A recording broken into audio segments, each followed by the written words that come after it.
हे दोस्तों, welcome back to my channel Kanchan daily lifestyle. कैसे हैं आप सभी? आई होप आप लोग बहुत अच्छे से होंगे, खुश होंगे और स्वस्थ होंगे। दोस्तों, आज बहुत दिनों के बाद आज से मैंने अपने घर का काम शुरू किया है। कल जितिया का नहा खा था, वो भी नहा खा नहीं, सॉरी, परना था, पारन था जितिया का पारन का ब्लॉग भी मैं बनाती हूँ। पर मेरी कल हालत ऐसी थी ना कि मैं एकदम से मैं हिलने की हालत में नहीं थी। जैसे तैसे बस उठ के, जो विधि होती है, पारण का भी विधि होता है, इसमें नियम होता है, वो मैंने नियम सब किया। जो मुझे छूना था वो छुआ और उसके बाद सो गई। सुशील जी ने जूस बना के दिया, नारियल पानी दिया, काजल जो भी बनाई थी वो दे के गई, दीदी ने सब बनवा के भिजवाया था। तो वो सब मतलब जो मुझे डालना होता है ना पारण के लिए, वो सब मैंने खाया, जूस वगैरह पिया और सो गई थी।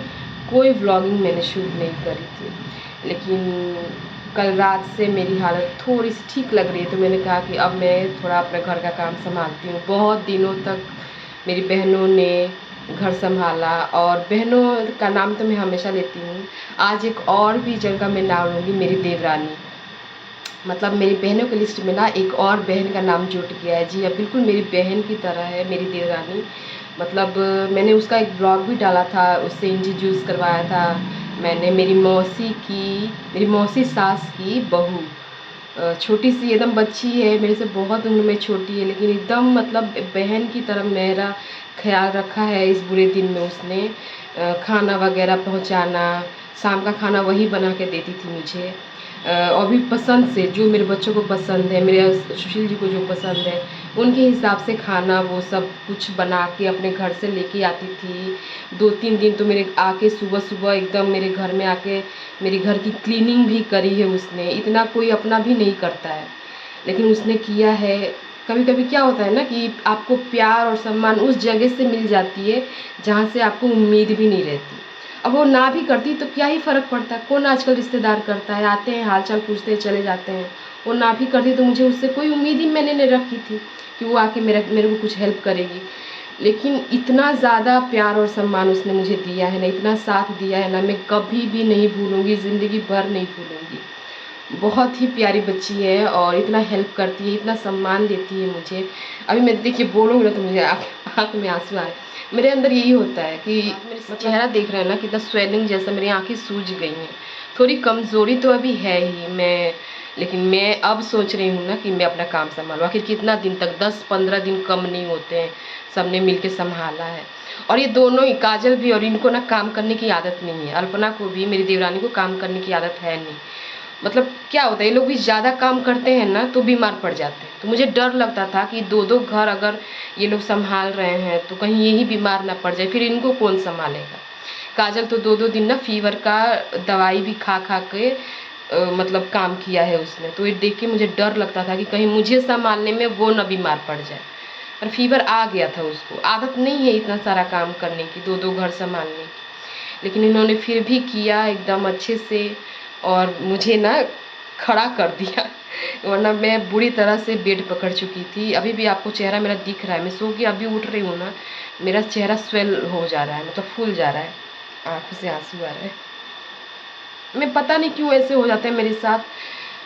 हर साल ही मेरे साथ ना, 2 साल पे 3 साल में मेरे साथ यही सब होता रहता है। मैं नहीं चाहती हूँ कि मैं किसी की हेल्प लूँ, मैं अपना घर खुद संभालूँ, यही चाहती हूँ। लेकिन होता ही इसका उल्टा है। लेकिन कोई नहीं, जो भी मुझे मेरे अपने मिले ना, भगवान की कृपा है, बहुत अच्छे मुझे मिले हैं।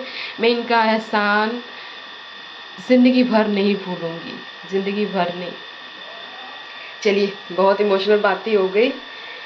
लेकिन अब मैं अभी ना, मैंने घर की पूरी क्लीनिंग कर ली है, और सोच रही हूँ अब क्या बनाऊंगी। मछली बनाऊंगी आज, बच्चों का बड़ा मन था, बहुत दिन हो गए, सावन जब से चढ़ा था ना तभी से ना बच्चे कुछ भी नॉनवेज अभी खाए नहीं है। तो आरुष को बड़ा मन था कि मम्मी चिकन बनाओ, मछली बनाओ। तो चिकन मैं अपने हाथ से नहीं बनाती, बनाया करती थी, लेकिन अब ना सुशील जी बनाते हैं, उनके हाथों का चिकन मुझे बहुत पसंद है।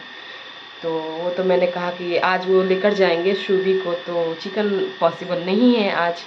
तो मैंने कहा कि मछली बना देती हूँ, खा लो, फिर पापा चिकन आपको बना के खिलाएंगे। तो आज सोच रही हूँ मछली बनाऊँ। और घर की क्लीनिंग मैंने कर ली, झाड़ू वगैरह लगाया, उसी में मेरी हालत पतली हो गई झाड़ू लगाने में। घर के बेड वगैरह सब कुछ ठीक किया, झाड़ू लगाया, बाहर आंगन वांगन सब। और अभी मेरी हालत ना पतली हो गई है। आदत छूट गया है ना, 15 दिन तक कुछ होता है। तो देखिए, और ये देखिए मेरे साथ क्या हुआ, घर में एक छोटा सा चूहा घुस गया है। और जो भी मेरा राशन का जो कार्टन था ना, उसको उसमें घुस के साथ तेल का कोई पाउच उसने काट दिया है। और सारा ही कुछ मतलब ख़राब कर दिया। तो कल सुशील जी ने सब कुछ निकाला और तेल का सब कुछ पोंछ के अच्छी तरह से ना यहाँ पे देखिए रखा है उन्होंने। ये सब कुछ जो राशन बचा हुआ है यहाँ पे उन्होंने एक शीट डाल के और रखा हुआ है। और क्लीनिंग मेरी हो गई है। यहाँ पे मैंने इस बार ना मैट डाल दिया है। बच्चे ना अभी बहुत गंदा कर देते हैं बेड को, तो मैंने मैट, सुबह अभी तक देखिए सोया हुआ है। शुभी उठ बेटा, उठो अब। राधे राधे।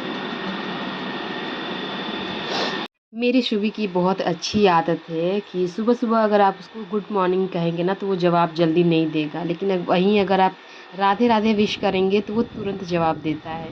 तो मैंने राधे-राधे ही कहना मुझे अच्छा लगता है, वो भी कहता है, फट से एकदम जवाब देता है वो। वरना गुड मॉर्निंग आप कहें तो वो बिल्कुल भी रिएक्ट नहीं करेगा, वापस से वो सो जाएगा। ये बड़ी अच्छी आदत लगती है मुझे उसकी। और उसको उठाने के बाद मैं यहाँ पे लेकर आई हूँ आपको, आप देख ही रहे हो मशीन भी फुल है। और कल के ये मेरे कपड़े हैं, तो मैं सोच रही हूँ कि पहले इसको फ़ोल्ड करके हटा लूँ। और क्योंकि मैं जब झाड़ू लगा कर आई थी ना, तो बहुत ही मतलब मुझे थकान सी हो रही थी। तो सुशील जी ने कहा कि तुम अभी ना, मैं अभी उनसे ही बातें कर रही हूँ। वो कह रहे थे कि तुम बच्चों को कुछ और नाश्ता कुछ करवा लेना, लेकिन नाश्ता तुम बनाओ मत। चूरा दही का हो सके तो नाश्ता मैं करवाऊँगी बच्चों को। क्योंकि अभी पहला दिन है, मतलब बीमार से उठी हूँ, तो काम करना मैंने शुरू किया है। तो एकदम से ना सब कह रहे थे कि एकदम से ज़्यादा काम मत करने लगना, वरना वापस से कमज़ोरी पे जो बुखार है वापस से आ सकता है। क्योंकि टाइफाइड मैंने सुना है कि 6 महीने तक आपके लीवर में, आपकी हड्डियों में वो मौजूद रहता है। तो हमें अपने खाने-पीने का और आराम का ध्यान देना होता है, ताकि वो वापस से ना आए। और प्लेटलेट्स मेरा अभी तक नॉर्मल नहीं हुआ है, वो अभी तक मेरा कम ही है।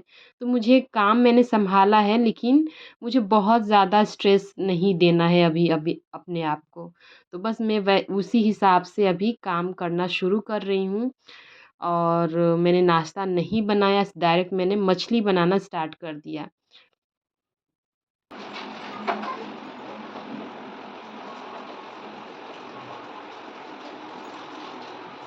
सुशील जी जब मछली लेकर आए थे, तो उसी वक़्त उन्होंने उसको साफ़ करके और उसको हल्दी और नमक डाल के मैरिनेट करके रख दिया है। तो उस वो साफ़ हो चुकी है मेरी मछली। मैंने कढ़ाई में तेल डाला है, तो जब तक मेरी कढ़ाई में तेल गरम हो रहा है, कढ़ाई भी मेरी अभी गरम नहीं हुई थी, तो जब तक वो गरम हो रहा है ना, तब तक मैंने जो कपड़े फ़ोल्ड किए थे, उनको मैं उनकी जगह पे लगा के रख देती हूँ। और मुझे आज ही ना मशीन भी चलाना है। आपने देखा ही बहुत सारे कपड़े जमा हो गए हैं। तो सोच रही हूँ कि दिन में ही उनको भी धो लूँगी तो सही रहेगा। मेरा काम एक ख़त्म हो जाएगा, एक-एक करके काम ख़त्म कर लेती हूँ तो वो सही रहता है। और दोस्तों आप देख रहे हैं ना कि आरुष कैसे आगे पीछे मेरे लगा हुआ है। आपको पता है जब मैं उठ के अपना काम कर रही थी ना, जब सुबह-सुबह उसने देखा कि मम्मी आज झाड़ू लगा रही है, अपना सारा काम सँभाल रही हैं, एकदम से आके वो मुझसे लिपट गया और कहने लगा कि वाह! मेरी मम्मी ठीक हो गई। तो मैंने कहा कि अच्छा, मतलब मम्मी अगर काम करे तो अच्छा लगता है आपको? तो कह रहा है कि हाँ, मेरी मैं चाहता हूँ कि मेरी मम्मी काम करे, अच्छी रहे, खुश रहे और मम्मी के हाथ का खाना खाने को मिलेगा। इतने दिनों से मैं आपके हाथ का खाना मिस कर रहा हूँ। मतलब मैंने उसकी बातें सुनी, कई तरह की वो बातें कह रहा था, एकदम से मुझसे आके लिपट गया था। कि मतलब मुझे ये फ़ील हुआ ना कि इतने दिनों तक मैं उसको देख रही हूँ, आराम से वो नॉर्मली दिख रहा है, खा रहा है, पी रहा है, खेल रहा है, कूद रहा है। लेकिन आज जो उसकी बातें मैंने सुनी ना, तो मुझे एहसास हुआ कि बच्चे भले ही बच्चे हैं, लेकिन उनको ना सब कुछ समझ में आता है, उनको फ़ील होता है अंदर से। वो कह रहा था कि मुझसे कि आप इतने दिनों से बेड पे थी ना, तो मुझे अच्छा नहीं लग रहा था। ये सच में मैं बताऊँ, ये बात मेरे दिल तक एकदम टच हो गई कि मतलब बच्चों को भी ना फ़ील होता है सब कुछ कि उसकी मम्मी बीमार है। वो अपने माँ-बाप को ना बीमार नहीं देखना चाहते। वो चाहते हैं कि उनके माँ-बाप भी एकदम नॉर्मल रहें। जैसे हम चाहते हैं कि हमारे बच्चे एकदम खुश रहें, खेलते-कूदते रहें, वैसे बच्चों की भी यही चाहत होती है कि उनके माँ-बाप कभी बीमार ना हों, वो एक नॉर्मल ज़िंदगी जिएँ। तो भई बच्चे छोटे हैं तो क्या हुआ, उनकी फीलिंग भी सेम हम बड़ों जैसी ही है। बस वो कभी रिएक्ट नहीं करते, लेकिन आज जब उसने काम करते हुए देखा, तो उसकी खुशी एकदम बाहर आके दिख रही थी और उसको खुश देख के ना मुझे बहुत खुशी हो रही थी। हालाँकि मुझे काम करने में काफ़ी मतलब ना कमज़ोरी जैसी लग रही थी, वीकनेस लग रही थी, लेकिन फिर भी मुझे एक अंदर से ना ताज़गी महसूस हो रही थी कि मेरे मैं अपना घर सँभाल रही हूँ और अपने बच्चों को मतलब खुश देख रही हूँ इस तरह से। वापस से अब मेरी ज़िंदगी धीरे-धीरे पटरी पे आ रही है। तो ये सब कुछ बहुत अच्छी फ़ीलिंग है। बुरा दिन आता है, तो फिर टल भी जाता है। थोड़ी तकलीफ़ होती है, थोड़ी देरी होती है, लेकिन बुरा दिन वापस चला जाता है, वो नहीं रहता है हमेशा के लिए। तो बस ये यहाँ पे अब मैं सुशील जी की पैंट आयरन कर रही हूँ और हे भगवान! ये पैंट आयरन करने में ना मुझे काफ़ी देरी हुई। उन्होंने जिस दिन से पैंट अपनी आयरन करी थी, पता नहीं कैसा क्रीच बैठाया था उन्होंने, मुझे वो समझ में ही नहीं आ रहा था। तो उसको नॉर्मल करने में मुझे काफ़ी थोड़ा वक़्त लगा उसको फ़ोल्ड करने में और आयरन करने में। उनका हाथ ही कुछ अलग ही चला था शायद अपनी पैंट पे, वो खुद से ही कर रहे थे तो थोड़ा क्रीच ना उल्टा-पुल्टा उन्होंने शायद कर दिया था। तो ख़ैर उनकी पैंट मैंने आयरन करके दे दी है और यहाँ पे बच्चों के लिए मैं नाश्ता निकाल रही हूँ चूरा और दही। दोनों बच्चों को काफ़ी पसंद है, तो मैंने यही नाश्ता आज उनको दे दिया है, रेडीमेड नाश्ता आप कह लें। तो ये नाश्ता उनको पसंद भी है, अच्छे से वो खा लेंगे। तो मैंने पहले चूरा को अच्छी तरह से धो लिया था, उसके बाद उसमें दही और चीनी मिक्स किया है और बस अब मैं ले जाके अपने बच्चों को दे दूँगी। और देखिए छोटा वाला ना कैसे मतलब हाथ में क्या-क्या लेके वो खाने के लिए बैठता है। मैं यहाँ पे अभी उसको यही बात सिखा रही हूँ कि देखो नीचे बैठ के खाओ तुम। नीचे बैठ के क्यों नहीं खाते हो? नीचे अच्छे से बैठ के खाओ। नीचे बैठ के खाओ बेटा, अच्छे से खाया जाता है। सब रिमोट मोट लेके एरोप्लेन लेके खाना खाने बैठा है। देख रहे हैं आप, इसकी यही आदत है, सारी चीज़ें अपने हाथ में लेके खाना खाने बैठेगा।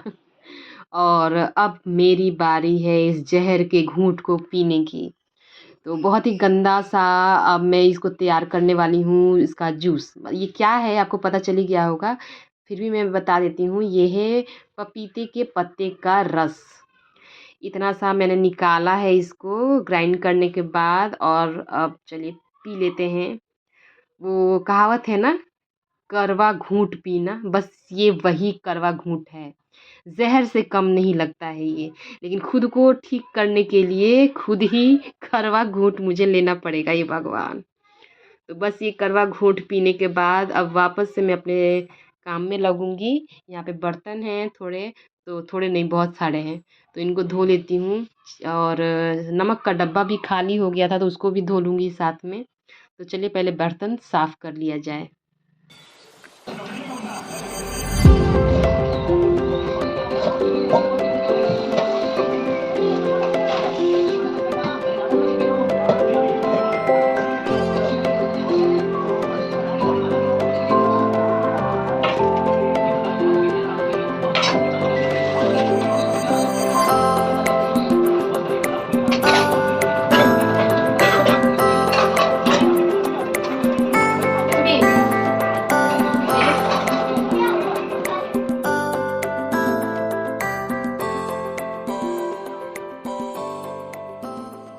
तो दोस्तों बर्तन मैंने धो लिए हैं और अब वक्त हो गया है मज़दूरों के लिए चाय बनाने का। तो यहाँ पे मैंने चाय भी चढ़ा दिया है। उनका चाय जब तक बन रहा है तब तक मैं क्या करूँगी, अपना मशीन जो है वो लगा लेती हूँ कपड़ों का। तो देखिए इतने सारे कपड़े हैं और साइड में जो ये सुशील जी की जीन्स है ना, उसमें से थोड़ा कलर निकलता है तो उसको मैंने साइड कर दिया है क्योंकि उसको हाथों से धोना पड़ेगा।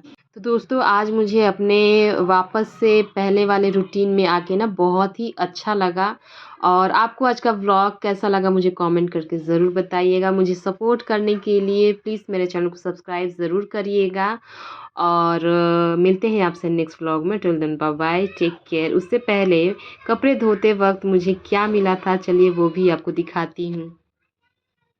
मशीन मैंने चला दिया और कपड़े डालते समय मशीन में सुशील जी की पैंट से मुझे मिला है ये 10 रुपए का सिक्का। तो ये आज की मेरी कमाई है।